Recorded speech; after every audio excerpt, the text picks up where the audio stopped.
estamos habitados por libros y por amigos, decía Daniel Penec, y yo creo que este programa es un ejemplo de ello porque lo que más habita aquí son los libros y también los buenos amigos que conocemos y que vamos conociendo. Hoy tenemos uno nuevo que vamos a conocer ahorita, que nos trae salidito del horno su libro. Pero bueno, primero, antes que nada, presento a mi compañero Mario Díaz, el máster. Juana María, Sergio, Checo, pues bienvenido camarada. Muchas gracias. Y justo, o sea, festejando los 200 años de natalicio de Fyodor Dostoyevsky. Hoy mero, ¿verdad? Ah, Hoy tocó. Ojalá también con 200 años de talento igual estuviéramos a la par. Ay, pero sí. bueno, Pero es lo que hay. En 200 años, mira. es poquito, pero es trabajo honesto. En Nosotros lo 200 hacemos, años, entonces, café con letras, usted va a ver Sí, lo que va a imagínate. hacer. la tecnología, nosotros ya no vamos a estar, ¿verdad? No, pues no, pero pues bueno. Pues quién sabe. Esperemos ¿Quién sabe? que otros sigan nuestras ideas y demás para que pues se siga fomentando la cuestión. De Siendo la lectura escritor y de los uno, libros. va a vivir menos, ¿no? Entonces, mala comida, mal Bueno. dinero, malos vicios. Bueno, Híjole. bienvenido al club, ¿no? Somos periodistas, es lo mismo, Es lo mismo. reporteros. Pues de una vez, don Sergio Vicencio, afuera, Afuera. está, y no lo muevo mucho porque se cae la tinta, porque Así de fresco está, así de fresco está. tiene, que me dices, 4 días que salió de la imprenta. Más o menos, yo creo que a finales de la semana pasada, principios de esta semana, o sea, fue cuando más o menos estuvo llegando de imprentas. Entonces tiene Está. una semanita. Nueve, Paraíso Perdido y Tipo Taller. Sí, que es esta coedición con el grupo de Tipo Taller, que además ellos también son la misma combinación del libro anterior, que es Roto. Mi intención es hacer una trilogía, así con ellos. Ok.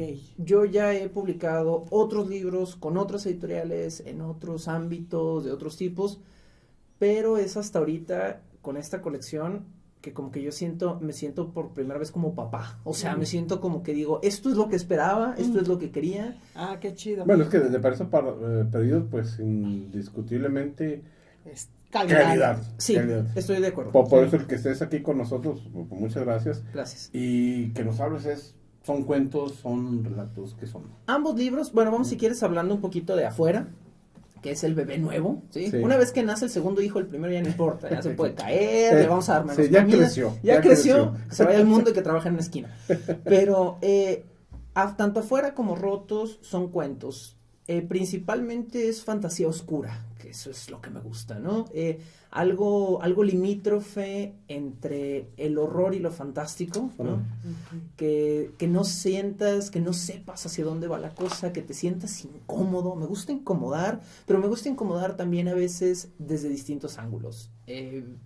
Por ponerte un ejemplo, en Roto hay un cuentito de un hombre que decide ir a tener una cena con una mujer de casi 160 kilos y eventualmente nos enteramos que su fantasía es que ella se lo cene a él, ¿no? Entonces hay ciertas cosas ahí que son limítrofes, ¿no? Son posibles, pero están siempre como este rango de casi lo improbable.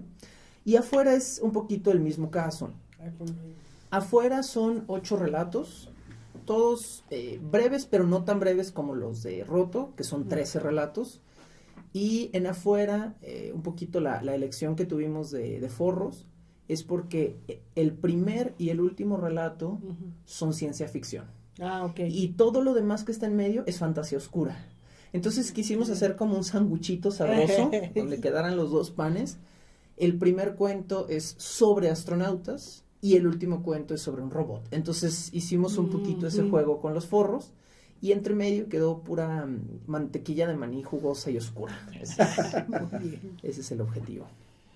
¿Cuántos cuentos son en Afuera? Afuera son 8, Rotos son 13. Lo que me he dado cuenta es que cada vez me gusta más lo extendido, digo lo extenso, como decía Carlos Fuentes. ¿Me gusta lo extenso? No, más bien me gusta lo extendido. Y creo que ahora tenía más que decir. Eso fue, creo que lo que pasó. Entonces me cupo menos cuento. Hubo incluso uno que quedó fuera de la antología y todavía no sé si me arrepiento o no. Siempre te queda... Cuando lanzas un libro, siempre te queda esa cosquillita, ¿no? Como de... ¿Lo debía haber incluido o Ajá, no? lo metía, hubiera mejorado, hubiera empeorado, ¿qué debía haber hecho diferente, no? Pero tengo un cuento que está ahorita en un fallo de un concurso y me tuve fe, porque dije, bueno, ¿y si sí lo gano? Voy a tener problemas, ¿no? Sí. Con la edición, porque se supone que debería ser inédito el texto. Entonces me atreví a no meterlo, pero me gustaba muchísimo ese cuento. Fuera de eso, lo que quedó dentro de la antología a mí me tiene muy feliz. Estoy en general contento con todo lo que quedó y me gusta mucho que entre cuento y cuento la gente se sienta sorprendida. No soy muy fan de esta antología totalmente homogénea, ¿no? Porque creo que muchos autores sí trabajan así. Muchos autores es como, mi tema ahorita, lo que traigo en la cabeza es la soledad, ¿no? Entonces todos estos son cuentos de la soledad. Yo realmente es como, ok, me gusta ponerte un cuento donde te sientas miserable e inmediatamente después el siguiente te levantes y te pongas feliz y en el tercero otra vez. Ajá, otra Sí, revolcada. o sea, Sí, bueno, sí. Hay por ahí un par de combinaciones donde yo sí le dije a la correctora de estilo, le dije, mira, tú dime, le dije, porque yo soy muy bruto.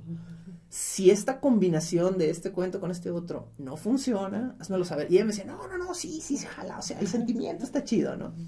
Entonces de repente colindan cuentos muy monstruosos y oscuros sobre deformidades y problemas con cuentos hermosísimos sobre dos seres que se encuentran y experimentan algo bello, ¿no? Entonces creo que quiero que te sientas revolcado, pero satisfecho. Esa es la intención. ¿Okay? Muy bien. Marlene Sertuch, saludos a los tres.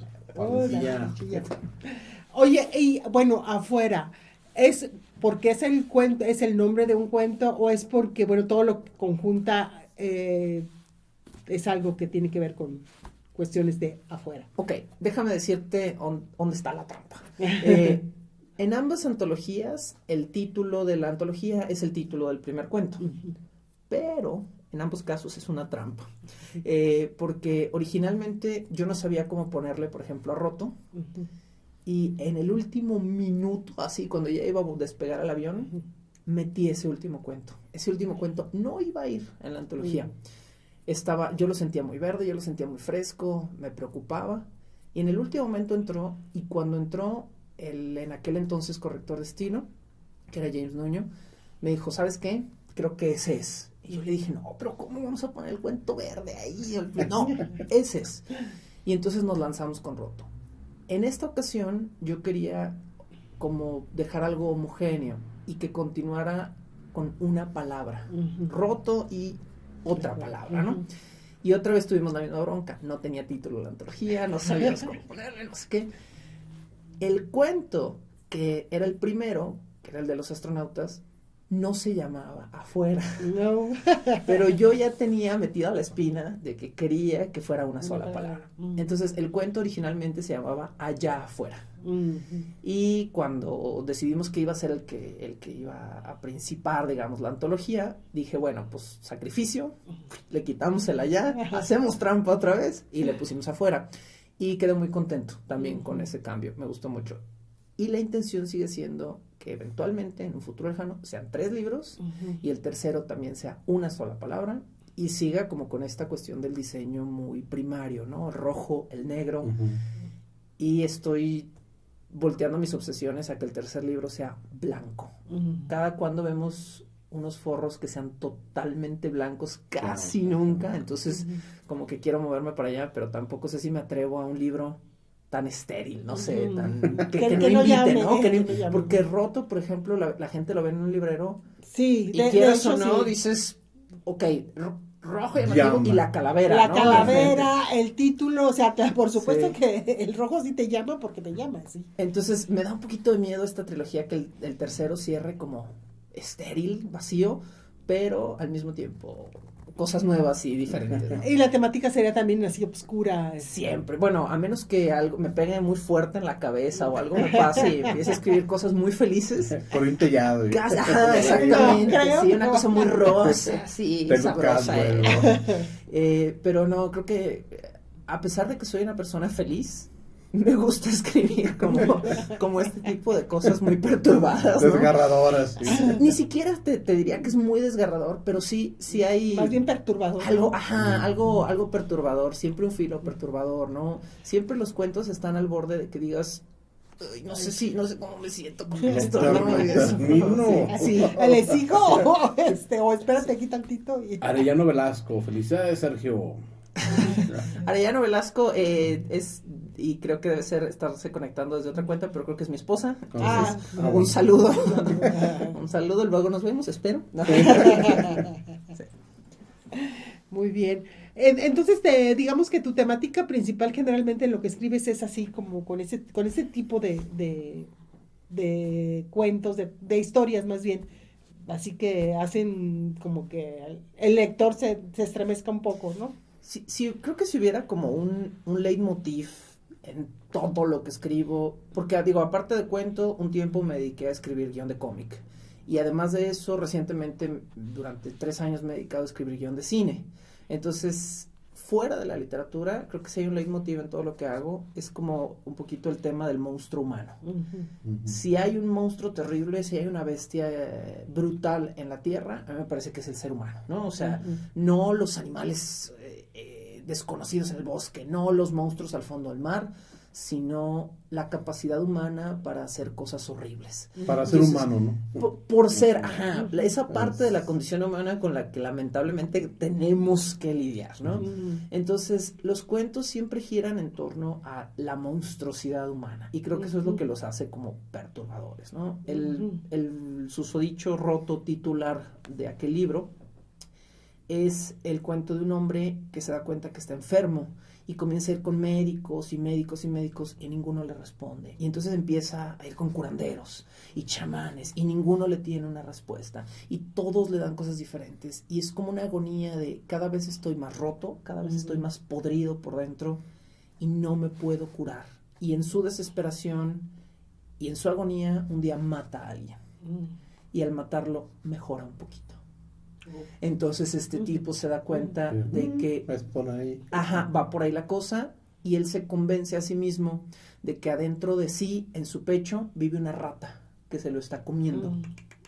Entonces él decide que cada vez que mata a alguien, él alimenta a la rata, y la rata se lo come un cachito menos a él, y comienza a curarse, pero a costo de qué, ¿no? Entonces todos giran un poquito en torno a esa idea fantástica, semifantástica, de que el ser humano rompe o lastima para sanar, o rompe o lastima para escapar, ¿no? Siempre tienen un poquito como ese dejo.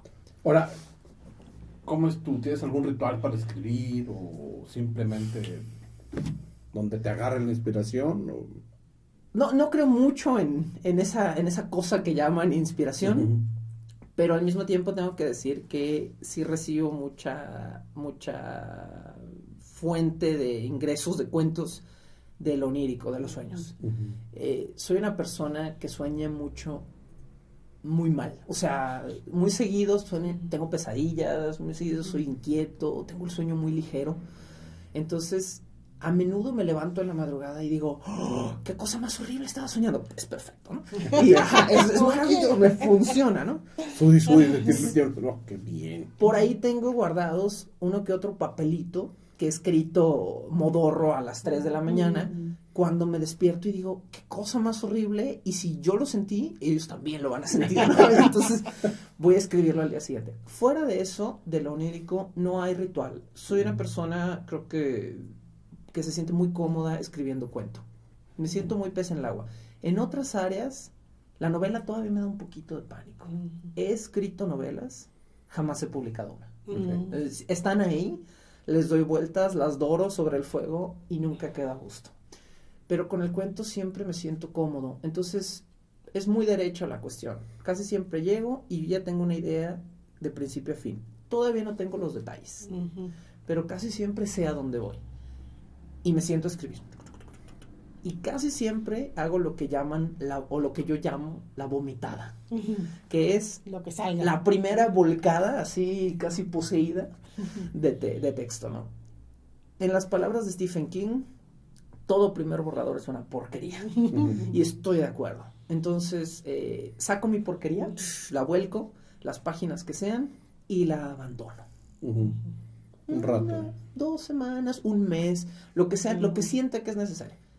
Y luego regreso, ahora sí, con el ojo crítico y juicioso, a decir, a ver, qué porquería hice, ¿no?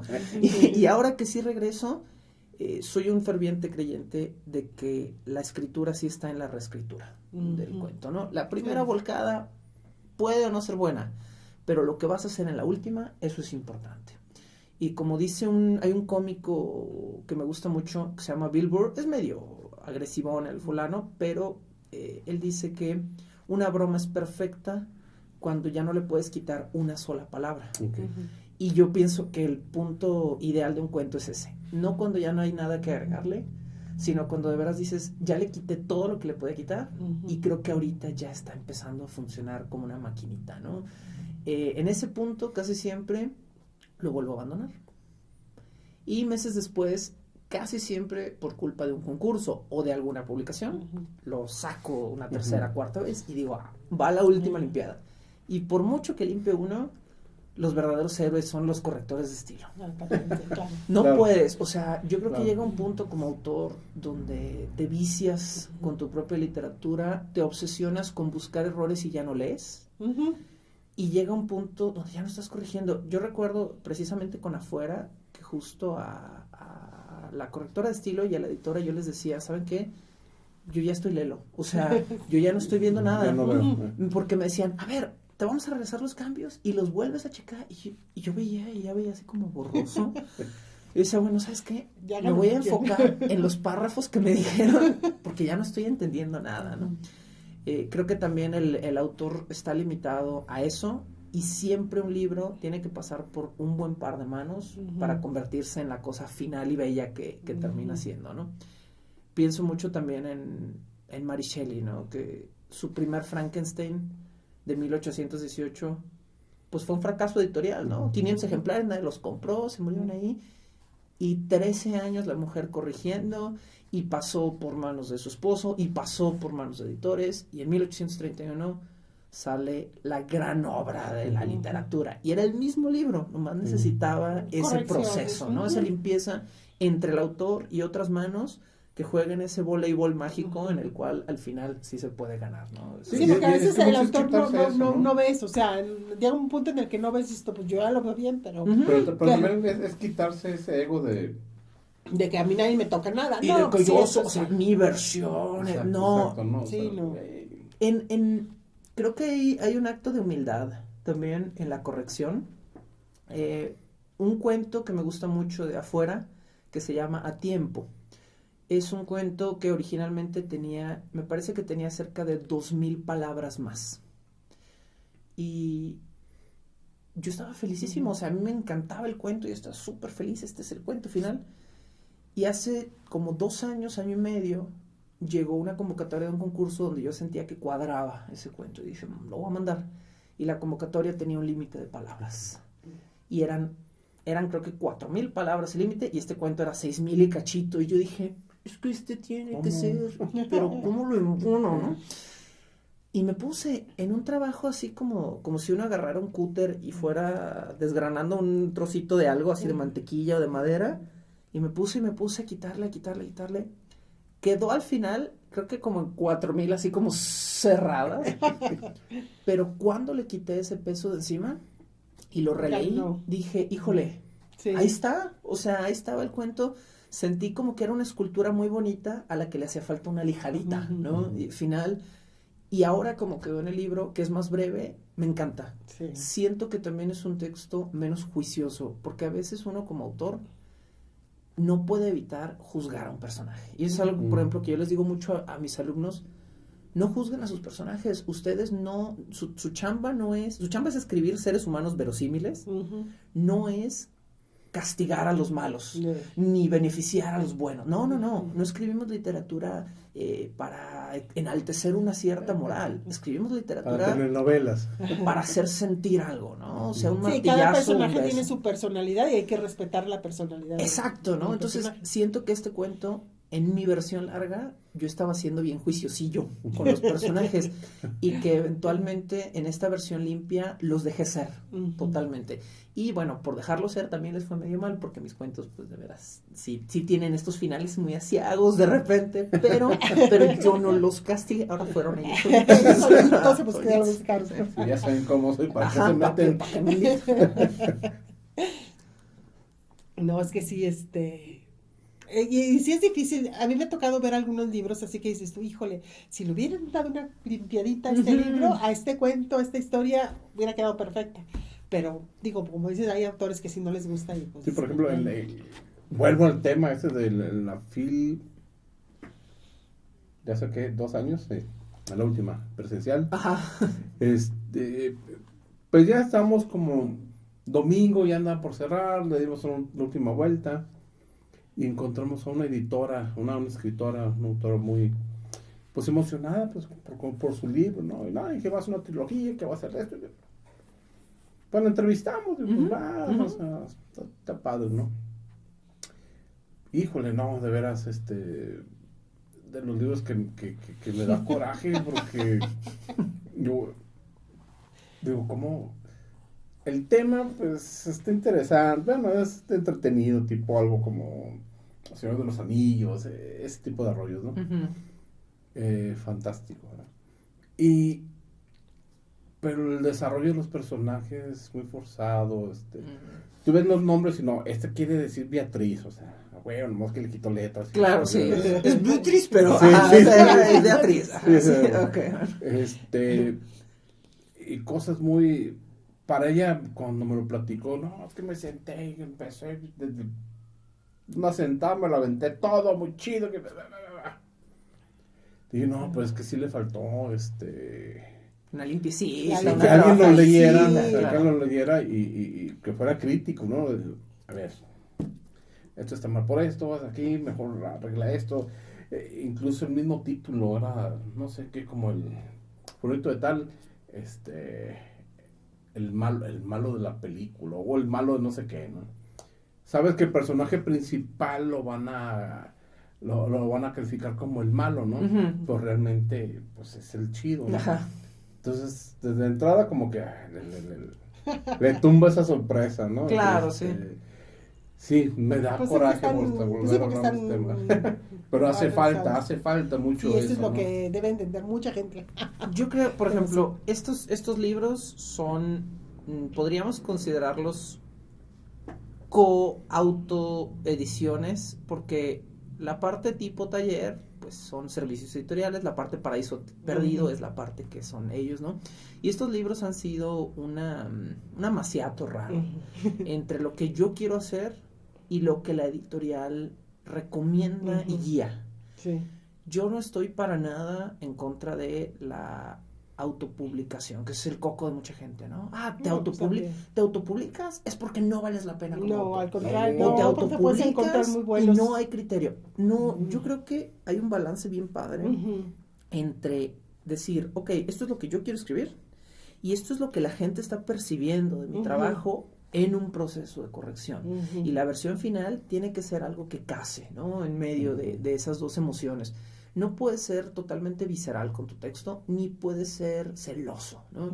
En el momento también en el que tú como autor te animas a lanzar un texto al público, el texto en parte es tuyo y en parte... Sí, ya la gente dirá y ya lo juzgará si le gusta o no le gusta. Ya incluso la gente ve cosas que uno no ve, o sea... Por supuesto. Sí, que luego te dicen, oye, es que esto y ay, pues, ¿a poco se escribía? A ver... Me pasó algo muy interesante a mí en un taller que di en el libro de Roto, hay un cuentito muy corto por ahí que se llama Encuentro, que es un cuento que está escrito en segunda persona, ¿no? Te habla a ti, tú hiciste esto y tú aquello, ¿no? Que me gusta mucho porque involucras al lector, ¿no? Y a mí siempre, desde mi perspectiva, me pareció un cuento muy bonito y muy íntimo y romántico. Y en un taller lo leí sin decir que era mío, o sea, lo puse a juicio de los alumnos y les dije, a ver, destrócenlo, ¿no? Porque a mí se me hace también muy interesante este experimento, ¿no? No saben que es mío, pero voy a ver qué dicen, ¿no? Sí, sin el miedo de no. Sí, porque si no, porque es del maestro, te está bien. Exactamente, ¿no? Y una chica desmenuzó el cuento y me dijo, es que este cuento en lo superficial parece muy bonito y muy romántico, pero en el fondo podría ser un personaje súper obsesivo y peligroso. Y yo dije, jamás lo pensé desde esa perspectiva. Y cuando esta chica me hizo su análisis, reevalué mi propio cuento y dije, mira, es muy curioso cómo es como esta canción de Sting, ¿no? La de Every Breath You Take, que todo el mundo piensa que es una canción romántica y es un acosador, ¿no? Sí. Y este cuento yo lo percibí al revés. Yo decía, bueno, este cuento es un ser humano desviviéndose por otro, y esta chica me decía, no, este es un tipo que no tiene autonomía y solo puede vivir a través de ella y por lo tanto la desgasta, ¿no? Y yo decía, wow, o sea, qué lectura más interesante. Y pues es la muerte del autor, ¿no? De lo que hablaban, me parece que eran los estructuralistas que decía, o no sé si era Barthes, que decía, pues mira, tú puedes creer que tú hiciste lo que tú hiciste, pero va a llegar a una audiencia, va a llegar a un lector y va a percibir algo, ¿no? Y yo recuerdo, cuando estudié letras hispánicas, me oponía mucho a esta idea. Yo decía, no, la palabra final siempre es del autor, ¿no? Y te engañas. O sea, la verdad es que te engañas porque en el momento en el que tú haces este acto abnegado de aventar al mundo, ya no es tuya, esa literatura. Sí. Cada quien va a tomar lo que quiere, cada quien va a entender lo que quiere. Creo que tu trabajo como autor es ser claro en que nadie perciba algo que verdaderamente no está ahí, ¿no? Nada ofensivo, nada terrible, ¿no? Pero fuera de eso, si la gente va a sentir, va a sentir, si la gente va a leer, ¿no? Y eso también revitaliza los textos. Sí, claro. Esta lectura que hizo esta chica, por ejemplo, del cuento, a mí me cambió la propia perspectiva de mi literatura. Y dije, mira, a lo mejor hay ciertas cosas ahí que estaban atoradas, ¿no? O sea, pues, quién sabe, ¿no? Vamos un ratito con el psicólogo y lo platicamos. Y nomás para platicar. Claro, sí, exactamente. Uy, tengo una alumna bien rara. Sí, exacto. No sabe nada de literatura esta chica. Y creo que con Afuera va a pasar lo mismo. Hay un texto en Afuera que se llama El brazo.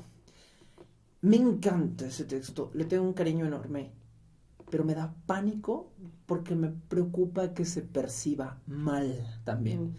Es un texto que tiene un subtexto gay.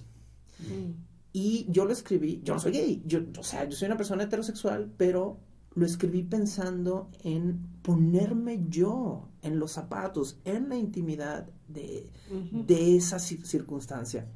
Y siempre me ha dado pánico. Me ha dado pánico que alguien me acuse o me diga, es que tú no puedes, es que tú no tienes el derecho, ¿no? Y muchas veces en la literatura, a mí eso me detiene un poco. Hay una novela que escribí hace muchos años, no publicada, que yo estaba obsesionado en aquel entonces con la cultura indio-norteamericana, ¿no? Específicamente con los Cheyenne, con los Cherokee, con los Sioux. Y yo decía, bueno, yo quiero hacer algo en este mundo, pero no puedo, ¿no? Sería, en pleno 2021, automáticamente sería apropiación cultural, ¿no? Y yo decía, me da pánico, ¿no? Exacto. Pero por otro lado yo decía, bueno, es que no puedes como escritor sentir una intimidad y una relación tan grande con algo, con un tema, con una cultura, con una serie de creencias y de personas, y no hacer nada, ¿no? Entonces lo que terminé haciendo fue escribir un mundo totalmente distinto de fantasía, que tomaba ciertos aspectos deformados de estas culturas y los convertía en otra cosa, ¿no? Y quedé muy feliz, digo, no he publicado esa novela, yo creo que va a ser muy difícil que se publique, pero hay otra parte de mí que se frunce cada vez que piensa en la idea de publicarla, porque digo, ay, es que no me siento con el derecho, no me siento con la tranquilidad, ¿no? Y me sigue pasando, pero por otro lado, también me parece que como autor tenemos que aventarnos a explorar. O sea, tenemos que decir, ok, esto es ajeno a mí, pero es un mundo que escribir, ahí voy, ¿no? Y perderle también un poquito el miedo, de nuevo, siempre buscando no agredir, ¿no? Sí, no ofender a ese gremio, sino explorar las características de lo que te llama la atención, ¿no? Y bueno, además, pues, bueno, pienso yo también son licencias del escritor, ¿no? O sea, no son derechos que tiene el escritor para adentrarse en un mundo que a lo mejor no es el de uno o el tuyo, pero pues bueno, también vas a ver tu visión de ese mundo, de esa gente, no sé. Porque Richard también Venegas, Richard Venegas, saludos al señor Recuadro Blanco. Todos los días escucho Bajo el Puente del Troll. Muchísimas Ahí está. muchísimas gracias Un por fan. escuchar mi podcast. sí. Ahí estamos en Spotify y YouTube y en Patreon, así que si gustan oír cosas muy muy horribles contadas de una manera muy muy bonita o de la mejor manera posible, entonces vayan a meterse ahí al morbo. ¿Qué es este? Bajo el Puente. Ajá. Bajo el Puente del Troll es un podcast que tengo desde hace, ya voy para los 4 años, más o menos. Y es un podcast que empezó como una extensión de mi trabajo en radio. Yo trabajé en Radio UDG cerca de 6 años, 7 años por ahí. Y hacía una sección que se llamaba El Puente del Troll, que era fantasía en general. Fantasía en la literatura, fantasía en el cine, fantasía, mitología, leyenda. Y eventualmente empecé a hacer como mi propia expansión en podcast, donde empecé a experimentar, sí, fantasía también, pero empecé a buscar historias reales que tuvieran tintes fantásticos. Ok. Entonces, sí. por ejemplo, investigaba, no sé, una historia digo, algunas tienen un toque muy mórbido, ¿va? Una historia de un tipo en Irlanda que un sacerdote lo convence de que su esposa es un hada. Y él, como es un católico ferviente, decide quemar viva a la esposa, ¿no? Entonces, son historias totalmente reales, pero que tienen estos dejos que parecen casi fantásticas. Y comencé a irme por ese lado, e investigar la historia de Vlad Tepes III, ¿no? El Drácula histórico. Elizabeth de Bathory, la condesa sangrienta, ¿no? O sea, gente que parece fantasía a su vida, pero pues que son pero que son y verdaderas. cuentas las historias Y cuento de ellos, esas sí. historias en varios episodios donde yo hago una investigación lo más profunda posible y la voy narrando esa historia. Qué chido, qué Entonces, bien. tengo temporadas mixtas que son como crimen verdadero o historias verdaderas, y tengo otras que se mueven otra vez hacia la fantasía. Y voy casi siempre alternando una y una. Ahorita, por ejemplo, estoy hablando de Belle Gunness, que es la asesina serial más prolífica de toda América, que es una mujer, por cierto, ¿no? Le ganó a todos los asesinos seriales. Ajá. No sé si es un récord que quiere uno tener en su género, pero esta mujer, apenas unos 10 añitos después de que Jack el Destripador andaba por ahí en Europa matando, esta mujer en América tenía ya un conteo de 50, 60 cadáveres, ¿no? Entonces, y ella es la viuda negra original, ¿no? Ella los atraía, se casaba con ellos, los enamoraba, les sacaba seguro de vida, les sacaba todo lo de las cuentas del banco, y algo le pasó a mi marido, ¿no? Y luego Muchas enfermedades en aquel tiempo. En aquel entonces Sí, la gente se sí, moría se de todo, moría, de sí. todo, te cortabas con un clavo y ya tétanos, bye, ¿no? Te estornudabas, bye, sí. Cositas así, pues eso es lo que hago Bajo el Puente. Órale, oye, qué interesante. Sí, Vicky Calero, saludos. Muchos saludos, gracias por estarnos escuchando. Sí, aquí con estas historias bastante interesantes, la verdad a mí me gusta mucho, debo admitir. Los seres humanos somos morbosos. Morbosos, sí. Es un hecho de la vida que, ahorita, por ejemplo, que estoy investigando el caso de esta mujer de Belle Gunness, ella, bueno, no les voy a hacer spoiler, pero pasa algo ahí con ella y descubren su granja donde ella enterraba los cadáveres. Y en vez de volverse una zona criminal encordada, lo que uno esperaría hoy en día, se hace una kermés en el pueblo, en torno. Así como va gente, vendedores de palomitas, vendedores de helado, ponen puestos en torno ahí a donde estaban las fosas abiertas de los cadáveres, y empiezan a cobrar 10 centavos a la gente para pasar.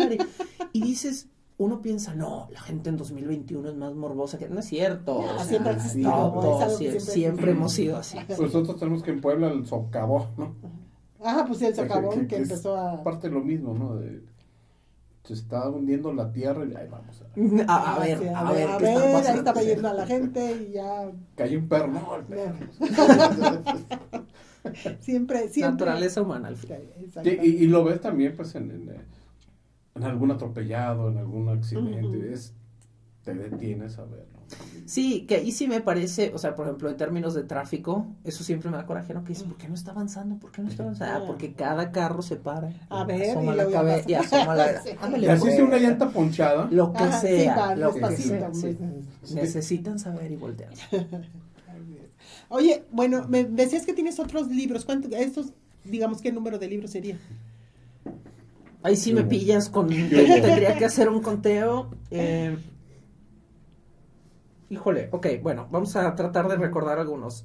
Estuve trabajando con una fundación arqueológica en Ciudad de México, que es la Fundación Editorial Armeya Spitalier, Fundación Cultural, FCAS, FCAS. Con ellos escribí, por ejemplo, un librito para niños que se llama El Quinto Rumbo, que ellos, como son una entidad arqueológica, ellos tienen ahí, es magnífico trabajar con entidades así, porque tienen ahí las piezas, tienen piedras y cosas de jade y cosas así.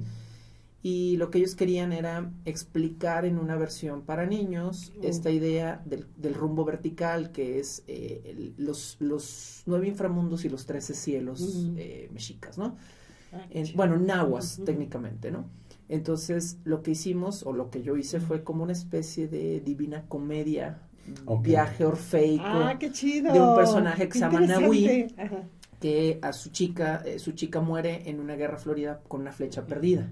Y como los nahuas creían que el teyolía, el alma, si no eras una muerte definida, se perdía, él se bebe un veneno para ir a buscar su teyolía y asegurarse de que ella está en el camino correcto, ¿no? Entonces, es un libro para niños, es un libro ilustrado. Tuve la oportunidad de escribirlo e ilustrarlo, y fue una aventura muy, muy padre, ¿no? Ese libro. Tengo 3 novelas gráficas publicadas, un cómic que es una adaptación de Frankenstein a cómic, que es también uno de mis bebés y lo quiero mucho. Posible futura reimpresión, wink wink, si nos están escuchando, Paraíso Perdido, wink wink, porque le hace falta una reedición a ese librito, ¿ya? Y es una adaptación donde yo tomo las 2 versiones de Mary Shelley, precisamente la de 1818 y la de 1831, y hago un híbrido narrativo.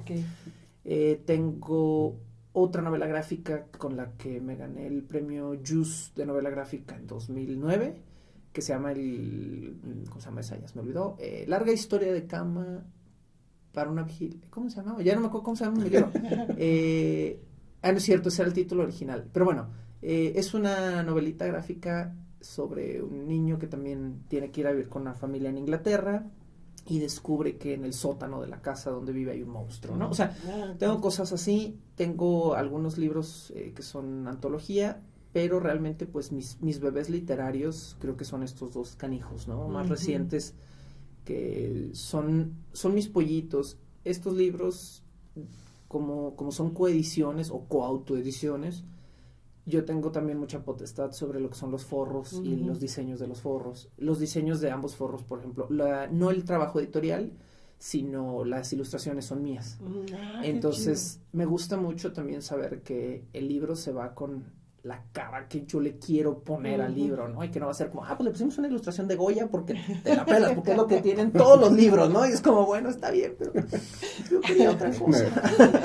¿Me estás acordando cuando pues estamos en 8 columnas y la revista política, de repente nos metieron cosas de filosofía y pues ilústralas, ¿no? O sea, imágenes. ¿Cómo le hago? No, híjole, sí. Ya estás, o sea, pues leyendo y no, que no, pues sí.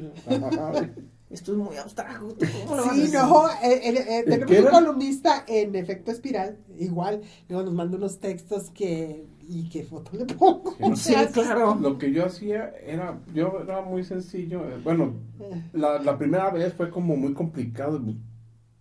Güey, ¿qué pongo, no? Sí.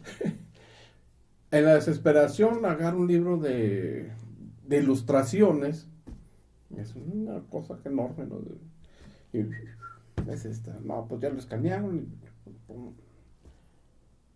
Nadie me dijo nada, ¿no? Nadie, pues igual, o no lo leyeron, o no les importó, o había problemas. O dijeron, este vato está más cabrón que nosotros, porque ve cómo lo ilustró, o sea, él sí lo entendía, güey. Sí, es que hay cosas que sí son difíciles de ilustrar, la verdad. Pero la ventaja es esta. Que tú tienes lo que tienes en la cabeza, lo pones y a veces, también he fallado con eso. Roto, por ejemplo, en su primerísima vuelta con los forros, no tenía la calavera, ¿no? Y cuando llega este cuento de Roto y se va cambiando todo, esta idea de la rata como comiéndose por dentro una persona, engendró la calavera de ladrillos, ¿no? Que se rompe, ¿no? Acá con Afuera fue súper directo. De hecho, ya no hubo pruebas, ya no hubo ideas. El primer cuento, que era como estos astronautas, dije, eso quiero, ¿no? Quiero que vaya por ese lado, quiero que vaya por ahí. Y es este astronauta que, bueno, si se alcanzan a fijar, tiene como múltiples ojos, ¿no? Adentro del casco, porque hay algo ahí. Claro. Y me hicieron acordarme de una anécdota. Por ahí en YouTube, hay una charla de TED, de estas TED Talks, que es de un editor muy famoso, no recuerdo su nombre, que está contando la anécdota de cómo se le ocurrió hacer la primera de forros, la portada de Jurassic Park, que es muy famosa. Y dice, miren, pues les voy a confesar la verdad, yo no ilustro, pero la ilustración dice que yo la hice. Lo que yo hice, dice, pues yo tenía tiempo contado, yo no sabía qué hacer, ya teníamos cosas encima, yo quería hacer algo muy abstracto.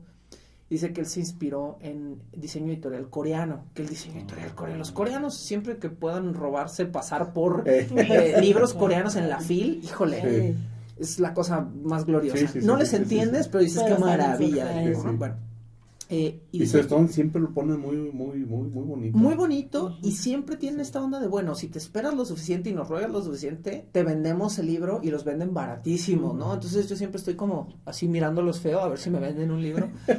Pero bueno, se inspira él en diseño editorial coreano y decide agarrar un libro de arqueología, así como tú dices, llegó, lo abrió, buscó la silueta de los huesos de un tiranosaurio y los calcó en un pedacito de papel mantequilla. Esa calca la pasó a una hoja blanca y le puso abajo Parque Jurásico y mandó eso a los editores. Y los editores, es brillante, no, la ilustración está increíble. Y el vato estaba así sudando, ¿no? Digo, pues a ver si me lo medio plagié, pero no, porque digo, calqué una foto, ¿no? Y se volvió tan famosa esa ilustración que cuando Steven Spielberg hace el cartel para la película, toma exactamente el mismo diseño que hizo este editor, ¿no? Entonces el editor al rato así estaba de, tomaron mi diseño, que medio me plagié, pero no. Se me hizo muy graciosa esa anécdota. Sí, es que lo que es el mundo de los libros, ¿no? Y el diseñar también no es cualquier cosa. No, aquí todo el reconocimiento para el diseño editorial y para la corrección de estilo, Lili, Marlene, que por ahí creo que Marlene nos estaba viendo. Esto es suyo. Sí, buenísimo. Y con ambas se trabaja maravilloso, son personas muy lindas. Yo no creo en esta idea de pelear con el corrector o de pelear, o sea, esta mala relación. No, yo creo que si tu corrector te está diciendo algo es por una razón, ¿no? Exacto. Y hay que aceptar. No aceptas todo, ¿no? Porque hay ciertas cositas que eventualmente tú dices, a ver, espérame, no. En este texto esto es lo que debe de imperar o esta es la intención, ¿no? A veces uno comete errores intencionales, ¿no? Por ejemplo, en uno de los cuentos platicábamos mucho con Marlene de que hay una conversación por celular y la conversación tiene errores y ella los corrigió y le dije, no, ¿sabes qué? Espérame. Y la abuela me dijo, claro, pues ya caí en cuenta que así está escrito, ¿no? Y le decía, sí, pues esa es la tirada, ¿no? Un solo signo de interrogación o triple signo en ciertas cosas, ¿no? Cosas que editorialmente dices, bueno, esto está mal, pero en este caso es una concesión editorial que tenemos que hacer, ¿no? Y en otras cosas, algo que creo que fue la disputa principal de estos libros, o por lo menos de afuera, solo con acento, solo sin acento.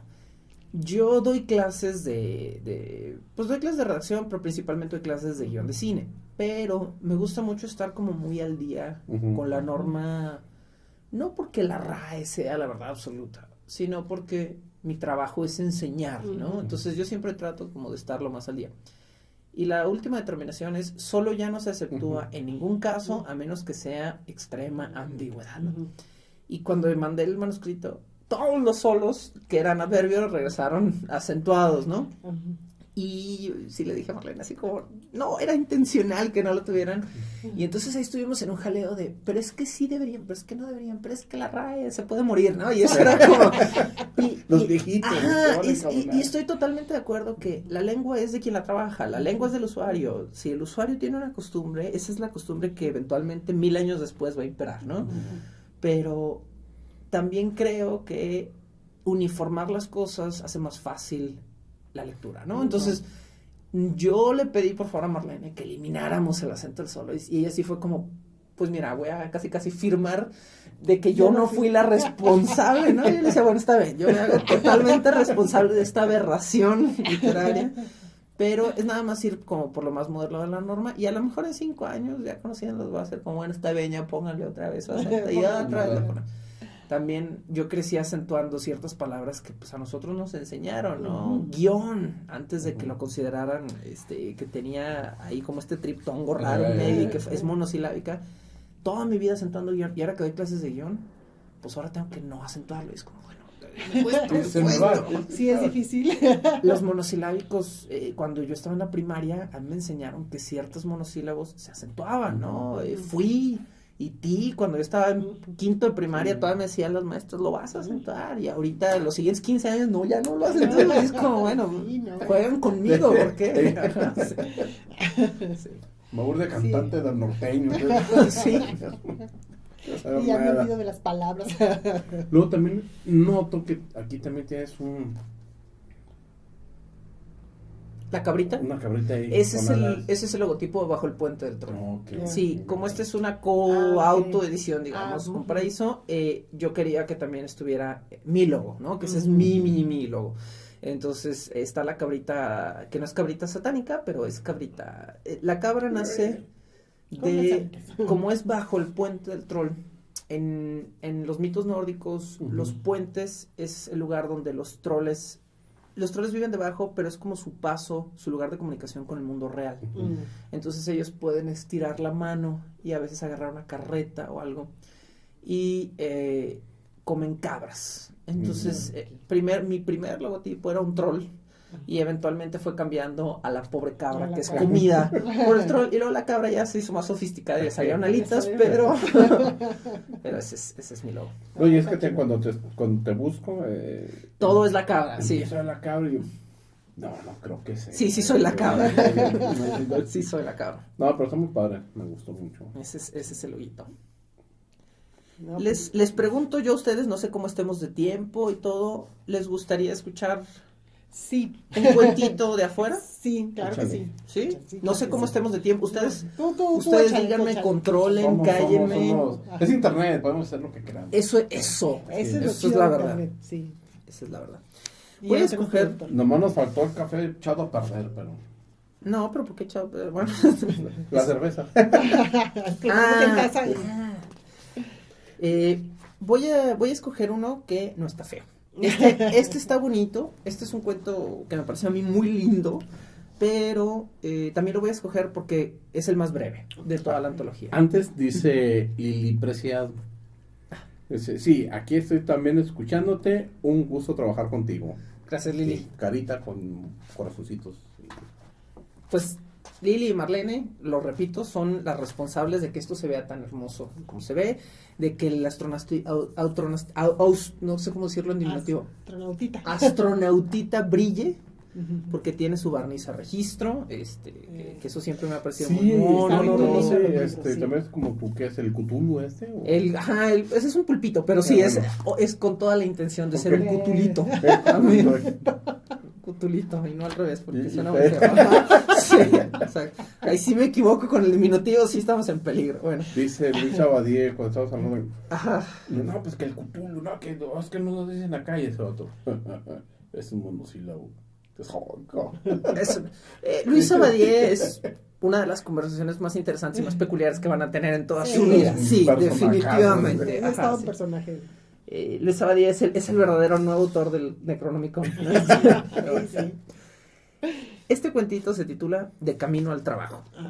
Es el último de la antología, entonces bueno, si quedan intrigados, si les gusta mucho, pues van a tener que comprar el libro para poder leer todo lo demás, pero este es un mini cuentito más. Los domos oscuros de vidrio templado se reflejan en la ventana bañada por las primeras gotas de una lluvia de verano. AR900 ajusta el enfoque de sus dispositivos ópticos para que el paisaje, y no las luces del vagón, sean visibles a través del vidrio. Inicia el modo de grabación y retrata un cerro reverdecido por el temporal. Siempre hay estorninos pintos apretujados como bolas de estopa sobre los cables de luz en este punto del viaje. La puerta del vagón se abre. AR desvía su atención hacia el sonido eléctrico de las vías. Le pasa cada vez más seguido. Su enfoque cambia de manera imprevista. Antes, su atención era un taladro. AR es un modelo viejo. Los AR fueron las primeras máquinas reconocidas por ley como entidades libres. sin propósito ni necesidad de supervisión humana. De su línea de ensamblaje, AR fue el primer ejemplar en salir de la fábrica. Podrían llamarlo prototípico.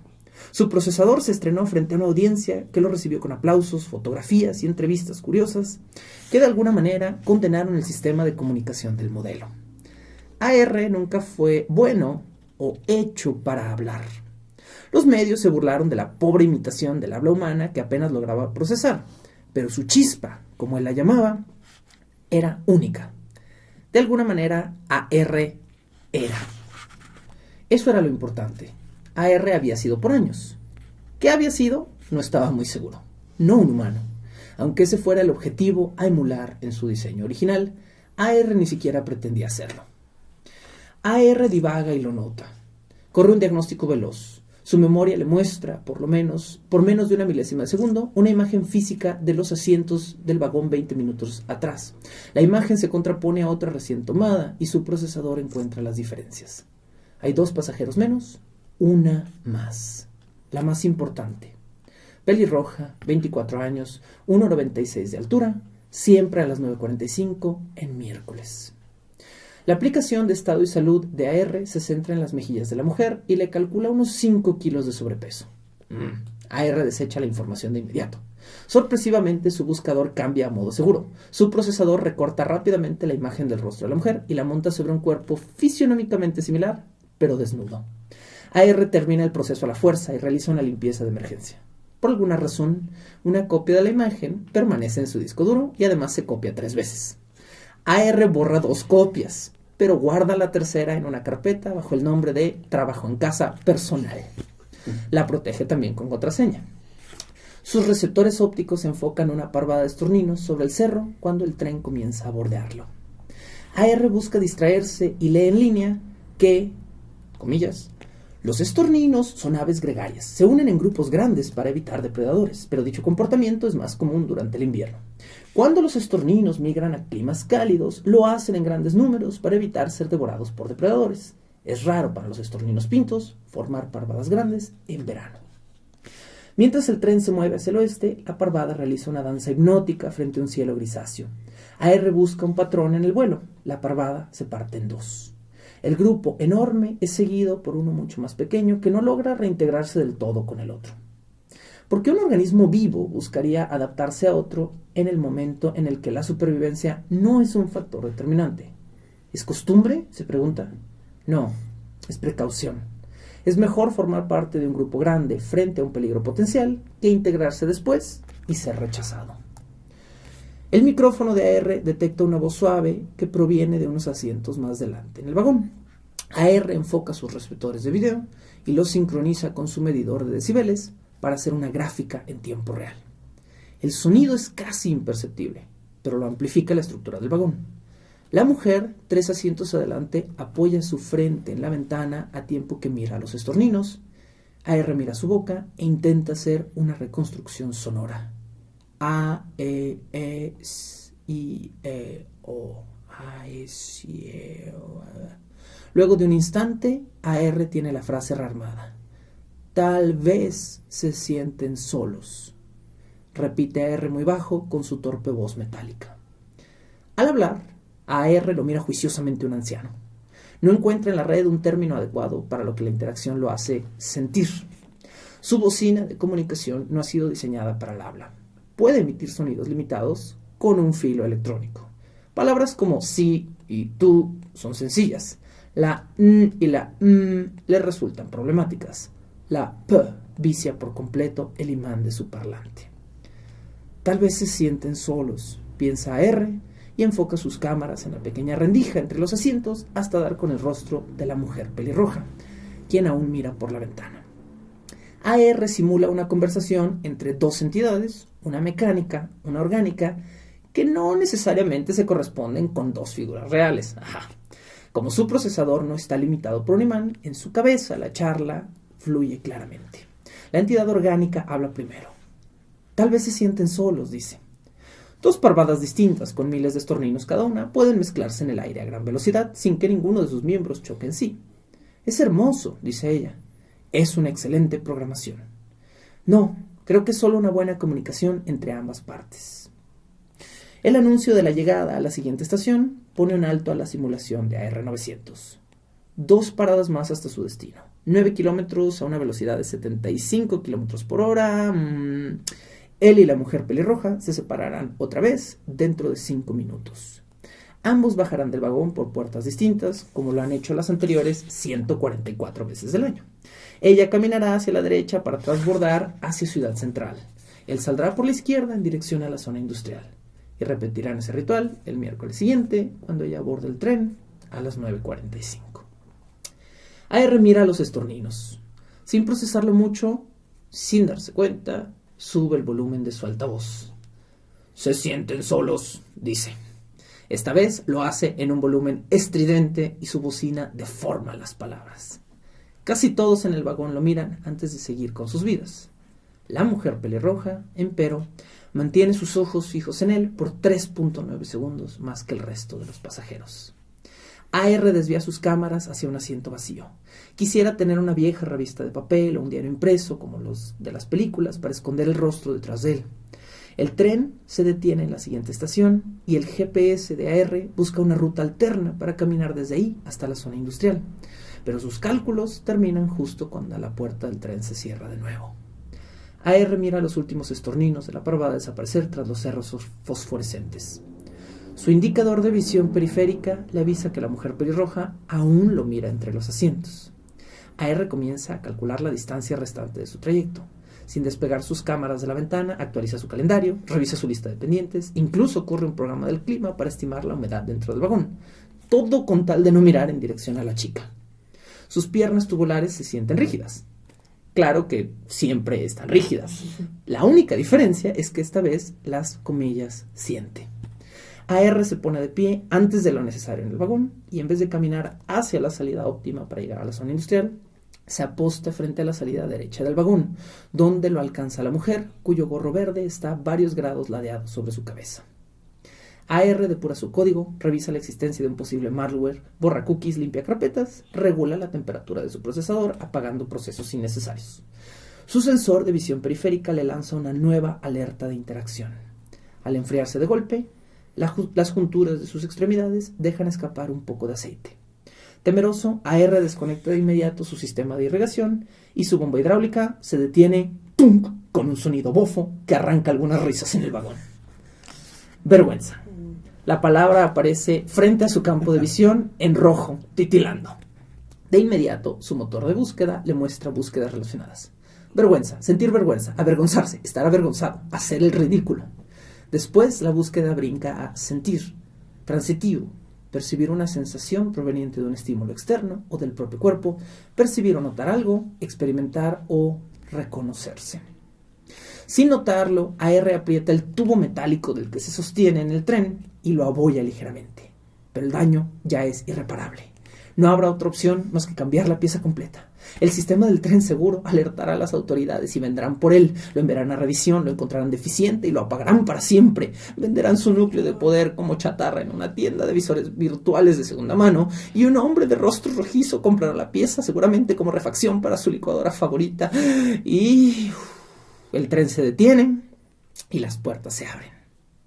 A AR le toma más tiempo del necesario moverse.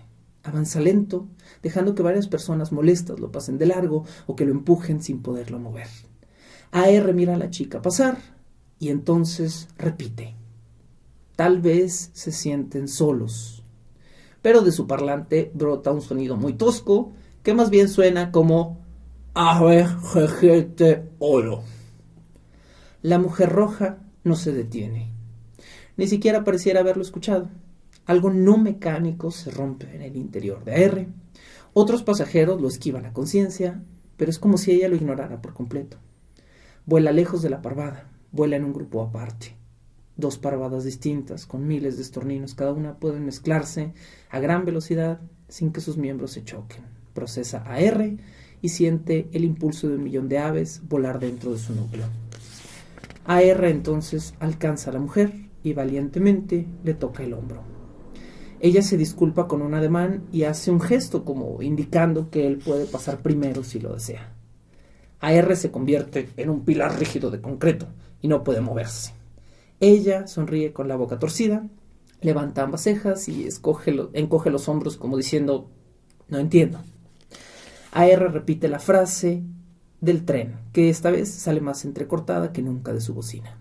El aceite le gotea por las piernas de titanio, que hoy se sienten como de plomo. Al ver el pequeño LED rojo junto al parlante, la mujer por primera vez intenta hablar. Soy sorda, escucha AR. Aunque de la boca de la chica, en realidad el sonido que sale es más parecido a hola, mientras su índice toca su cara cerca de su oreja y su boca. A él le toma 3 segundos entender toda la situación. 4.9 segundos después, AR ya ha descargado un nuevo diccionario para comunicarse con la mujer. Con sus torpes dedos tubulares gesticula la frase, tal vez se sienten solos. Ella por primera vez sonríe. ¿Quiénes? Los estorninos, por eso se juntan en verano. Ah, ¿por qué lo dices? Te escuché en el tren. No, yo no creo haber dicho nada. Me cuesta mucho hablar. Por eso todos te miraron en el tren. ¿Por qué hablaste? No quise voltear a verte fijamente, pero es que la persona junto a mí te miró. Ah, perdón, pensé que me habías escuchado, lo siento mucho. ¿También te gusta verlos? Me gusta saber que existe algo tan ligero, le dice a R, que puede volar en perfecto orden. Si nosotros fuéramos así, todo sería mejor, le dice ella. Nosotros somos así. ¿Quiénes? ¿Los robots? No, bueno, sí, los robots, dice él. Tras un corto silencio, ambos señalizan en lenguaje de seña al mismo tiempo. Lo siento, tengo que... Perdón, ¿te gustaría...? No, te interrumpí. No, yo te interrumpí. Voy tarde. Es que no quiero que... La mujer pelirroja mira al piso, pero las cámaras de R no se apartan de sus 72 pecas. Gracias por detenerse. Creo que hoy mi programa está corriendo algo raro, le dice. No te preocupes, así corre el mío todo el tiempo. Bromea ella y sonríe antes de alejarse hacia la salida. AR nota el flujo de sangre en las mejillas de la mujer cuando ella se detiene, se da media vuelta y le dice, a señas, te veo el próximo miércoles para seguir hablando de estorninos. AR mantiene sus cámaras fijas en las escaleras eléctricas que obligan a la mujer a desaparecer por el túnel naranja con blanco. Al salir de la estación, AR dobla a la derecha, sube por las escaleras que dan a un parque construido al final de la línea azul. Se sienta en una vieja banca de madera que se queja bajo su peso y mira a una ave negra limpiarse las plumas sobre un árbol y piensa, nosotros somos así. El historial de AR pone frente a sus ojos otra búsqueda reciente. Sentir, verbo transitivo. Percibir una sensación, un estímulo, percibir o notar algo, experimentar o reconocerse. Sentir. AR piensa en el concepto por primera vez, 5 millas. Las gotas de una agradable brisna de verano bañan los globos opacos que protegen sus cámaras, pero de lejos parecieran lágrimas escurriendo por su rostro. Maestrazo. Y está bonito. Está muy bonito, sí. Me gusta. Por eso, ese es el cuento responsable de que haya un robotito con una bocina atrás del cuento. ¿Sí? No, está precioso, la verdad. Entonces, precioso. No, Pues qué es honor, un ejemplo, ¿no? De lo que puedes encontrar aquí en afuera. La verdad se los recomendamos. Sí. Córrele y vaya y cómprelo porque sí. ¿Dónde? ¿Cuánto? Merece la pena. Yo estoy sesgado, pero también se los recomiendo. ¿Dónde, cuánto y cómo? Bueno, hay un montón de formas de comprar esto. Por supuesto, la primera es directamente con la editorial, que es Paraíso Perdido. Ese es lo más fácil. Pueden hacerlo en línea, pueden esperar a Phil. En las siguientes semanas o quizá en los siguientes días, no estoy seguro, pregúntenles a ellos, pero el libro ya debe estar en distribución nacional o por lo menos estatal, me imagino. Entonces va a estar también en sus librerías locales. Aparte de eso, yo también tengo parte del tiraje, ¿sí? Y pues nunca le cae mal al autor Sí.